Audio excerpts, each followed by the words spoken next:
আলহামদুলিল্লাহ রবিল আলমিন ওসলাত ওসালাম আলা সৈয়দুল মুরসালিন। প্রিয় ইসলামী ভাইরা, দেখেন আপনারা এখানের মধ্যে প্রায় 39 জন আল্লাহর ওলি এদের মাজার।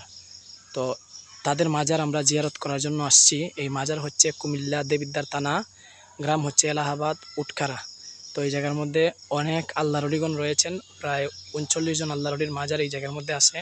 তো আমরা কুমিল্লা দেবিদ্দার এলাহাবাদ দাওয়াতে ইসলামীর মাদ্রাসাতুল মদিনা থেকে আসছি জিয়ারত করার জন্য।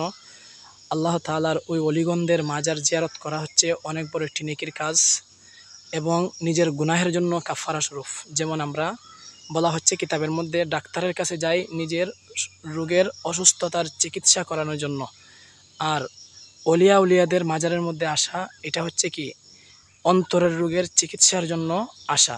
তো আমরা আল্লাহ তাআলার দয়ায় অলিয়া উলিয়াদের মাজার জিয়ারত করলাম।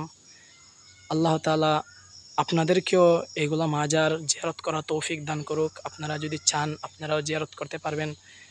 স্থান হচ্ছে কুমিল্লা দেবিদ্দার এলাহাবাদ উটখারা। এই জায়গার মধ্যে অনেক মানুষ সারা বাংলাদেশ থেকে আসেন, তারা জিয়ারত করেন। আপনারাও জিয়ারতের জন্য আসবেন, বা আপনাদের আশেপাশে যেই জায়গার মধ্যে অলিয়া উলিয়ার মাজার রয়েছে সেগুলা বেশি বেশি জিয়ারত করবেন। আর জিয়ারত তো অনেক নেকির কাজ এবং নিজের গুনাহের জন্য অনেক কাফারা স্বরূপ হয়ে যায়। কিতাবের মধ্যে রয়েছে যারা অন্তরের রোগে আক্রান্ত, গুনাহের রোগে আক্রান্ত, আল্লাহ তাআলা অলিয়া উলিয়াদের মাজারের জিয়ারতের কারণে তাদের অন্তরের গুনাহের রোগ থেকে আল্লাহ তাআলা আরোগ্য দান করেন। তো আল্লাহ তাআলা সবাইকে আল্লাহর ওলিদের মাজার জিয়ারত করার তৌফিক দান করুক, আমিন। সল্লু আলাল হাবিব সাল্লাল্লাহু আলা মুহাম্মদ সাল্লাল্লাহু আলাইহি ওয়াসাল্লাম।